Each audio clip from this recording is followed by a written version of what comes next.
Hai sahabat pemilih, kembali lagi di Pendidikan Pemilih seri kelima Bincang KPU dengan Akademisi. Jumlah penduduk perempuan lebih besar dari jumlah penduduk laki-laki. Dan data pemilu 2019 juga menunjukkan bahwa jumlah pemilih perempuan lebih besar dari jumlah pemilih laki-laki. Pertanyaannya, mengapa secara aturan hanya 30% saja? Kenapa tidak lebih dari itu? Mengapa tidak dibuat sama dengan porsi laki-laki? Apakah jumlah perempuan bisa dinaikkan persentasenya? Yuk, mari kita ikuti bincang KPU dengan akademisi berikut ini.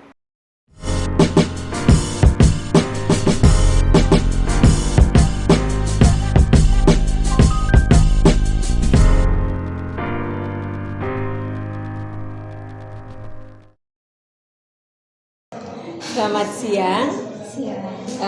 Kita akan bincang-bincang sedikit tentang keterwakilan perempuan. Seperti yang Ibu tahu, secara aturan itu ada memuat keterwakilan 30% perempuan.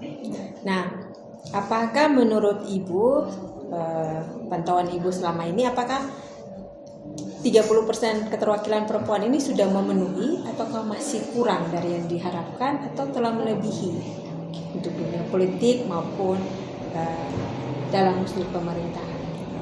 Kalau menurut saya sendiri, saya rasa masih kurang ya, karena kalau kita melihat jumlah populasi perempuan kan lebih banyak dibanding laki-laki.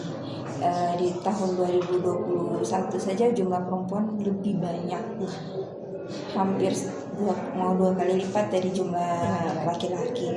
Jadi saya rasa kuota 30% mungkin perlu dipertimbangkan melihat dari jumlah populasi perempuan dibandingkan dengan laki-laki atau pria. Jadi disetarakan saja ya.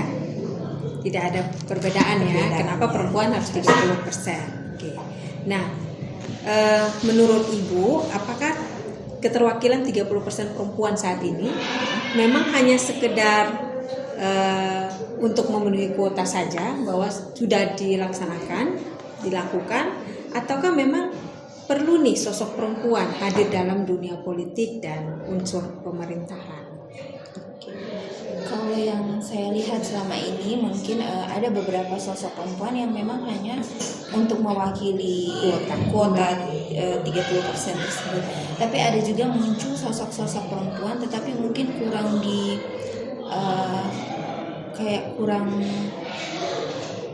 profilnya itu kurang terlalu diperlihatkan ke masyarakat. Pentingnya mungkin sosialisasi terkait profil perempuan tersebut, sehingga masyarakat terutama kaum perempuan saya sendiri itu kurang mengenal, sehingga ketika pemilihan itu kita cenderung memilih sosok yang lain, tapi sebenarnya mungkin ada yang lebih capable dibandingkan yang cowok. Oke. Jadi memang sebenarnya keinginan kita perempuan memilih yang perempuan ya, tapi karena kurang memenuhi ekspektasi kita. Oke. Nah, menurut Ibu sendiri, kira-kira faktor apa yang menyebabkan lemahnya unsur perempuan atau kurangnya jumlah perempuan dalam dunia politik? Kalau menurut yang kita lihat selama ini, mungkin yang pertama itu budaya ya. Kalau kita lihat budaya kita itu selalu mengedepankan kaum pria ya, terutama di dalam perpolitikan. Padahal kita tahu sekarang ini kan sedang digaung-gaungkan kesetaraan gender, equality gender, terusnya sama. Kemudian kurang munculnya kaderisasi dari perempuan itu sendiri, sehingga itu mungkin yang menyebabkan kurang munculnya sosok perempuan di dalam dunia perpolitikan. Padahal kalau kita lihat contoh perempuan-perempuan hebat juga sudah banyak seperti itu. Oke. Nah, dari jumlah pemilih perempuan, Ibu, secara nasional maupun Kota Kupang memang jumlahnya melebihi jumlah laki-laki meskipun tidak terlampau banyak.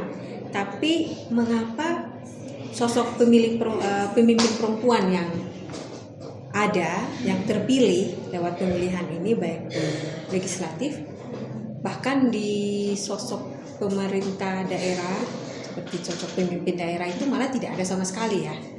Nah, ini kira-kira menurut Ibu, apakah sosok perempuan kurang berkualitas dibanding sosok laki-laki, ataukah memang profil perempuan yang ditampilkan itu memang kurang menarik perhatian masyarakat pemilih?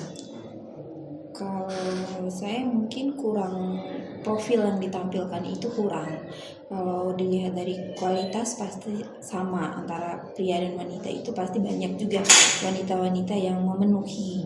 Tetapi profil yang ditampilkan itu kurang dari perempuan itu sendiri. Ya kita hanya mengenal sosok kalau ada si A misalnya sudah pernah tampil, itu dalam jangka waktu tertentu yang muncul si A terus, tidak pernah muncul lagi perempuan-perempuan yang lain, profil lain, sehingga kita lebih cenderung melihat satu, sehingga orang juga kurang melihat sosok perempuan-perempuan yang lain.